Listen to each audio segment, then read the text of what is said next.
Okay, so you've rented your car, you've done your budgeting, you're ready to go. The first thing that I want to talk to you about are the drivers in Greece. And this is something that you really and truly do need to be prepared for. The drivers are aggressive. They are aggressive. They will tailgate you. And even if you are going 20 kilometers over the limit, they expect you to go 50 to 60. I am not even kidding. They will get right up in your business and they will pass you even if the line is solid and even if you are on a mountain and you are on a curve and neither of you can see what is coming up ahead. That, situation didn't happen frequently, but even the infrequent times that they did happen was heart-stopping. By the end of the trip, I was so exhausted and my nerves were so frayed from being, dare I say, bullied on the road, that I ended up resorting to having a beer or two each night that I was driving just to calm my nerves. It really got that bad. And especially in the larger cities or the very small cities, those were the worst. Mid-sized cities where there were, a decent amount of roads and some, a decent amount of street parking, especially later on in the evening or early in the morning if you made your way out of the city center. But the large cities like Athens, Thessaloniki, Patras, going in to those cities and having to deal with the streets there and the parking situation there was awful.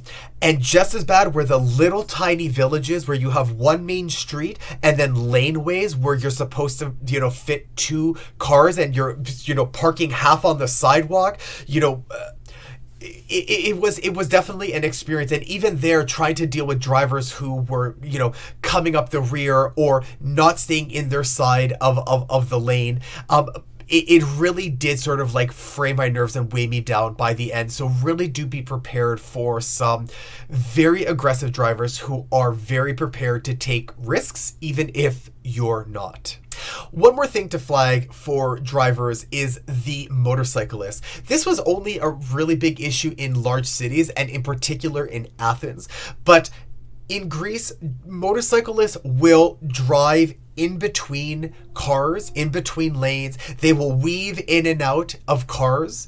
I'm assuming they know what they're doing, but as a driver, I've never experienced anything like that in North America, and it really, really, really added a lot of stress to my driving.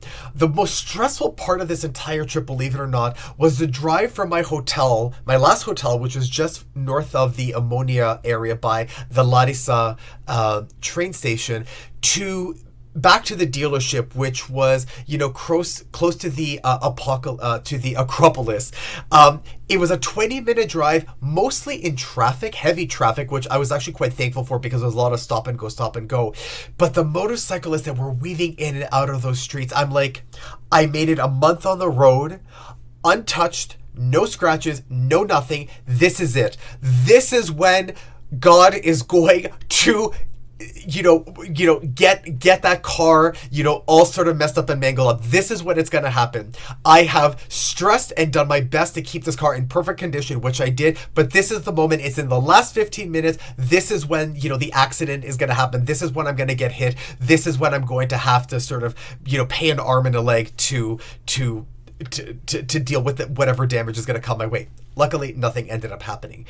So again, really do be mindful of the fact that you are going somewhere, especially again in the largest cities, where you'll have to be prepared and comfortable enough to deal with not just thinner roads, and not just people that will park on sidewalks and leave their cars kind of wherever, but there will also be motorcyclists weaving in and out of you at all times. It sounds chaotic and it is. It was chaos. I hated it. I don't ever want to do it again. Although I probably will because I want to see more of Greece. But yeah, just be prepared. And if you are a very nervous driver, maybe do this trip with a partner.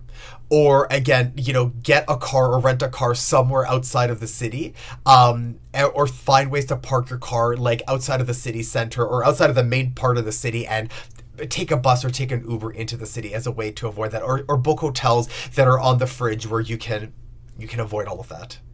One of the first things you're going to want to do when you get onto the road is you're going to want to open up Google Maps if that's what you're going to be using to drive, which is what I use, or whatever GPS device you're going to be using, and just go into the settings to check to see how it's going to navigate you. And I say this because when I was using Google Maps, I noticed about halfway through the trip that I had turned on the avoid tolls option. And I did not realize that Greece has a number of tolled roads.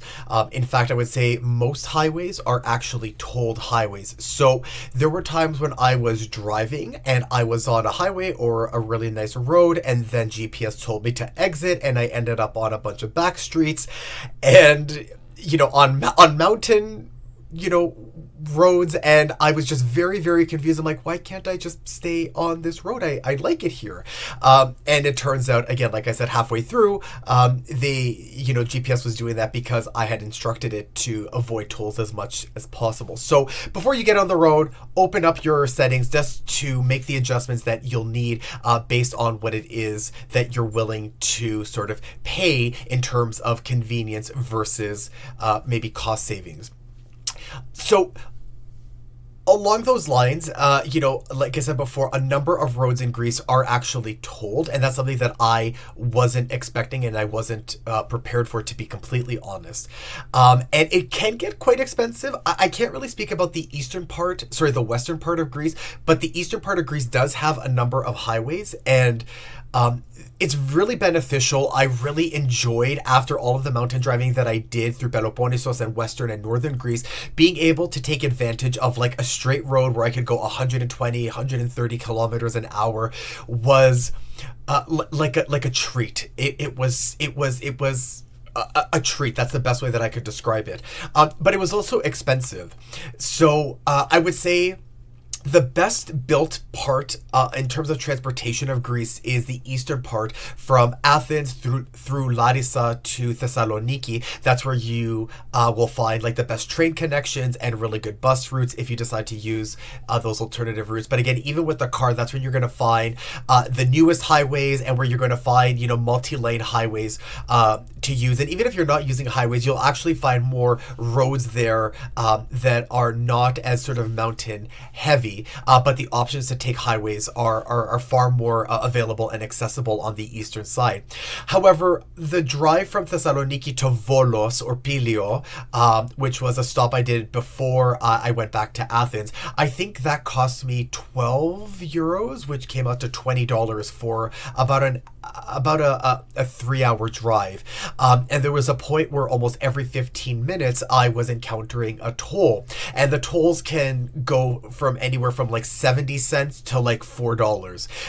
So just be aware that if you are going to take tolled highways, you will save some time, and you will be able to save some mental energy, because you won't have to focus the way that you do when you're on the mountain roads. But it will end up costing you money, and it will sort of add to your budget, in addition to parking and gas and so on and so forth.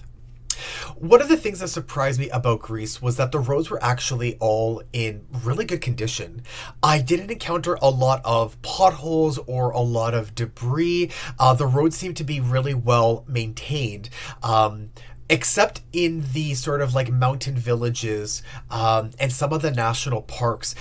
There were a number of signs that did indicate that there would be falling rocks, but those were the only places where I found the roads could get just a little bit tricky, only because, again, a lot of the roads in Greece are built on mountains, and so you're just going to naturally have rocks that fall down. The issue isn't that rocks are going to fall on your car so much as rocks are going to fall onto the road, so you will have to find your way around them, and of course be mindful of the fact that as you're going around these bends, there are going to be cars that are going to possibly be getting out of their lane, to avoid, rocks on their side of the road. Roads are, outside of highways, really focus on like single lanes. So again, when you factor in some of the challenges that come with, dealing with other drivers. You have to be prepared and comfortable with passing people, but more than that, I would say be comfortable and prepared to be passed by other people. Again, whether you're ready or not, and whether the roads allow for it or not, because everything is really like a single lane road. It's just part of what you'll have to be comfortable with when you're driving through Greece. Interestingly enough, as you're making your way through Greece, you will encounter just single roads that will go from like being highways to, not only merge right directly into sort of towns, but then into little villages. So you'll go from like these longer strips that will then, kind of narrow down, and then will just get so narrow that, again, they're really designed only for one car, and there will be cars that are parked there, and there's cars that are coming in the opposite direction, but somehow two are supposed to fit.